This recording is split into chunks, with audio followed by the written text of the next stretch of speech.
Alright guys, welcome to another beer review, and today we're going over to Stone Berlin, and this is a collaboration with Lervig, and the beer is called Hi, I'm Kveik. I think that's how that's pronounced. But yeah, I believe that this is an IPA clocking in at 6.2% ABV. Let's see what it says on the label itself. Gorgeous can, by the way. I do like, I can't remember what the project's called that Stone Berlin are doing with these cans, but you've got the stone gargoyle on the can itself, and then you've got these lovely labels attached as well. So a really striking piece of art. So we turned up with Lervig for our sixth and final Stone Unican. That's the project. Release for 2018. A hot fermented Kveik IPA. Kveik is a special Norwegian yeast strain. Specifically yeast used in old school farmhouse brewing. The yeast we used in this beer ferments hotter than most and brings a complex mix of fruity flavour into the beer. We topped the recipe off with a typically stone lupulin boost, creating a hoppy and delicious complex IPA, the perfect way to wrap up our first year of Stone Unique Can series, and 6.2% ABV. I have had, what beer did I have? It was it a Quince Pale Ale that they did with Handcraft and Company, I think it was. I had that at Indie Man, and that was all right. It wasn't anything amazing, but I am a fan of Stone Berlin, and hopefully 2019 will be the year that I finally get to actually visit Berlin. So looking forward to that. And yeah, pick this up from, I'm sure it was Wine Rack in Leeds with another can. So I'll be reviewing that soon. But I thought I'd do this one today. And yeah, so without any further ado, let's get this beer open and see what we get. So I'm interested to see what this one's like. I didn't actually realise that it's sort of like a farmhouse style IPA. Although I don't know if they're explicitly going to class it as a farmhouse IPA. It's just they've used that certain type of yeast. But yeah, nice and hazy. It's got a nice brightness to it. Sort of like a... What am I looking for? As I cover my face completely with the beer. You can't see what I was doing there, which is good, because it was disgusting. But yeah, it reminds me of like lemon curd, but then it filters out nicely at the bottom of the glass. But yeah, beer poured with just shy of 2 fingers, well, just shy of 3 fingers, I'd say, of a slightly yellow tinged head. So yeah, it's certainly looking the part. So let's give this a bit of a sniff. It's got a little bit of a fermented yeast character that's a little bit more emphasised than, yeast in general in IPAs. It's very subtle funkiness. It's not intrusive. I'm not the biggest fan of those flavour profiles, but it's really quite subtle in this. Lovely, gentle, bright, citrusy flavours coming through.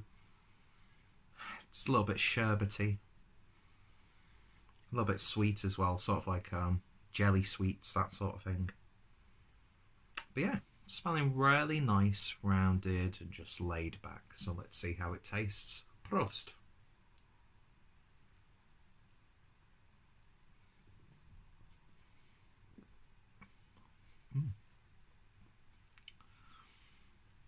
There's almost a grape-like character that I'm picking up on this, almost like a Riesling juice.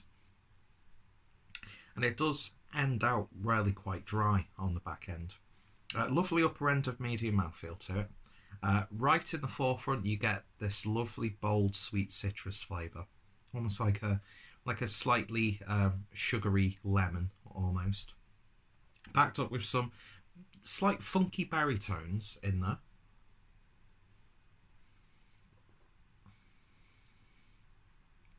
But yeah, it does dry out quite a lot on the back end, which I'm I'm guessing is coming from that yeast.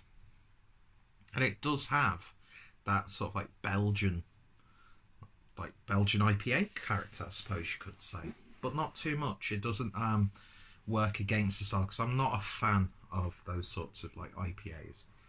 I'm not a fan of like farmhouse styles, although I know Lervig are really good at that. In fact, is there a style Lervig can't do?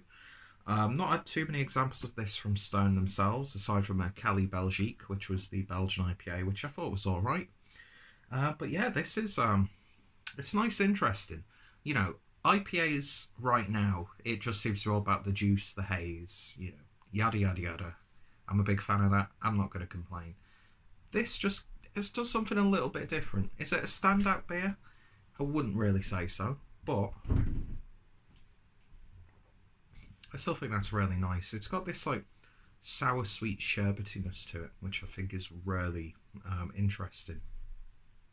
And the fact that, you know, you get a 500ml can of it, so you're getting a lot of beer for your money compared to other releases. And I think I paid about £4 for this, which is good, because I very rarely can get hold of Stone Berlin beers that aren't like core range supermarket types, which I'm not the biggest fan of Stone Berlin's core range, to be honest. Although I think they've come a long way since they first started production in Berlin, which is going to happen. You know, just because it's the same brewery doesn't mean you're going to get that same product that you would do back in California. It's just not going to happen, because yeah, there's a different water quality in Germany. They've got the terroir of the hops.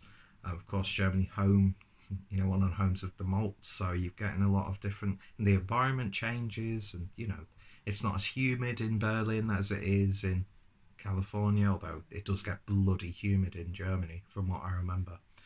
So it's not going to be a complete transition. So I think a lot of people did actually write off Stone Berlin before they started to produce like their own individual beers exclusive for the European market that would then be, you know, sent to the States. I mean, one of my favourite beers of the year was the Prenzlauer Bock, which was a Rauchbock, Doppelbock, I think it was, that Stone Berlin did, and that was just absolutely exceptional. So I know that they can brew beautiful beers. The premises that they've got in Berlin is just absolutely mind-bendingly gorgeous. And yeah, so whenever I get to see something different from Stone Berlin, I'm going to gravitate towards it. And this is a nice little beer. I wouldn't, you know, scream to high heavens about how amazing it is, but would I try it again? Probably, yeah. Maybe see if I could get it a little bit fresher, just to see if there were any differences. But you've got two very accomplished breweries coming together and producing something a little bit different. That's not just, oh, let's make a hazy IPA. So I've got to commend them for that. So yeah, in terms of a rating, it just about gets a 7 out of 10 for me. That, of course, means that I'd happily buy it again.